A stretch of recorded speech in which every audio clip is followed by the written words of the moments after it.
To thank God for his mercies. I want to thank God for what he did in the life of my son on 5th of this month, being on Wednesday. God restored my son back to life. On Wednesday, early in the morning, I followed a friend to Nyanya as early as 5:30 to 6. I left very early.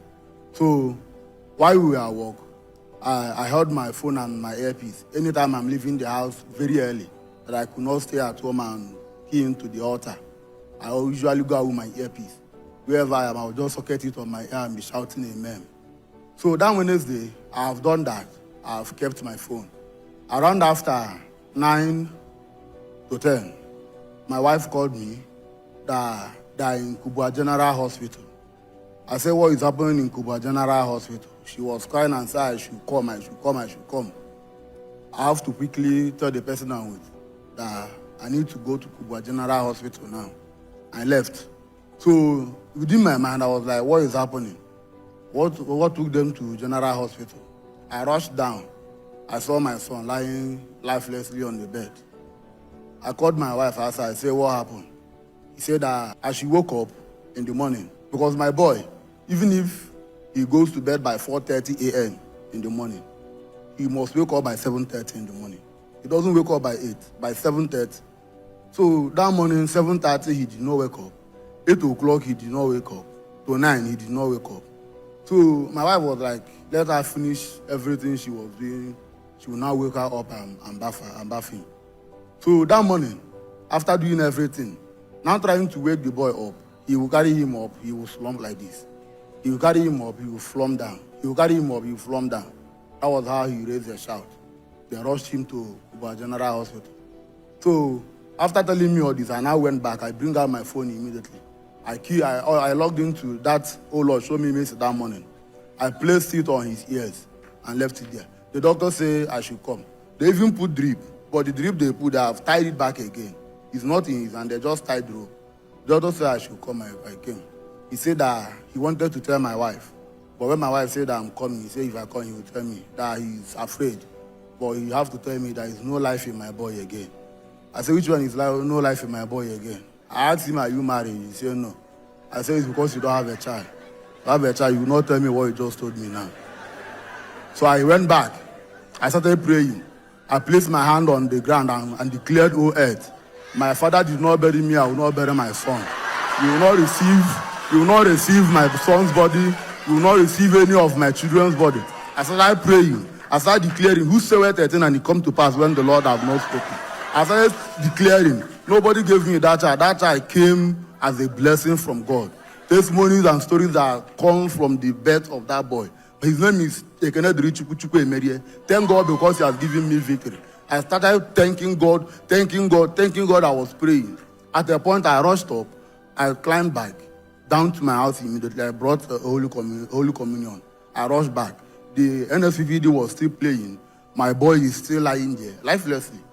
I wanted to force the communion in his mouth. It's not passing. I just sprinkled it on his head, on his body. While we were praying there, my wife, I said, Madam, go outside. You are disturbing this boy. We were praying, and was praying. Immediately while we were there, the other, in children's ward, about 5 other children were admitted that place. So one baby started crying. The mother shouted, nothing concerned me, I'm still on my own first. So I was praying. As I was praying, that NSPPD was praying. Every declaration Papa was doing that day. While I was praying that prayer, fear wanted to come in me. I took away the spirit of fear. Well, another question that came to my head is, do you remember how your father died? I said, my son will not die. It's my father that died, it's not me. So even if anybody will die, it's me that will die first when it's time. And again, Pastor Jerry has not died. Why will my son die? So these are things I was just saying. I was comforting myself. Say that my son is sleeping. He's just sleeping. Maybe he overplayed in the dream. He's sleeping. This was what I comforted myself with. So as we are doing that, all of a sudden heat started coming out from his body. He started crying. He started moving his body. As he was moving his body, I shouted. My wife ran inside. He looked at my wife and called mommy. He looked at me. My wife now carried him. He looked at me and called me Bobo because he called me Bobo. This is my boy. This is the boy that the enemy wanted to take away from me.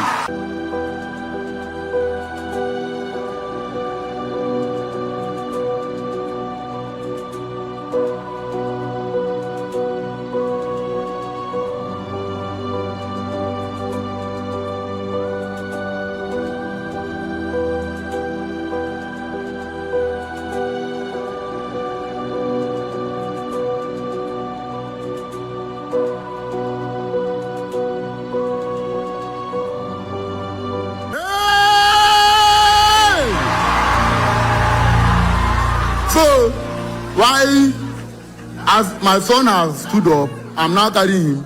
My wife was carrying him also. So I now have to, the woman that the baby started crying, start calling, immediately he was calling his people, calling her husband, calling her sisters. I now have to pay attention. Let me know what they are saying. That the woman said that for the past 5 days, that the baby has not cried, he has not urinated, he has not gone to toilet. Yeah. So that as that prayer was going on, as I was declaring that declaration, she herself was even shouting amen, amen, amen. Immediately as that was going on, the baby started crying. As the baby was crying, the baby urinated on himself. As the baby urinated on himself, the baby poo-poo on himself. All this happened in that room and in a minute. Meanwhile, before my sons started reacting to the prayer, when we were praying, one of the nurses said, "Leave them. They are the people of what God cannot do. They so much believe in miracle." I say yes, that we believe in miracle. So while we were about to go, the doctor was like trying to tell me they have done this, they have done that before I came. This is the bill that I need to pay. Immediately as he was saying that, the father of the baby that received his healing immediately say, "What is he?" The doctor said, "Don't worry, that he will clear everything, leave him at home. That he's going to clear everything." So that is how Lord came through for me. I cannot thank God enough. I cannot thank God enough for what He's doing for me in the life of this boy. This my baby is 2 years and some months now. I want to thank God for Pastor Jerry Eze. Papa, God bless you. God bless you is an understatement. Pastor Jerry Eze, I want to say that I want to join billions of people that is saying that the oil on your head will not run dry. You will live and keep saving people, and God will save everything that concerns you. I want to return all glory and honor to a Lord. What the Lord cannot do,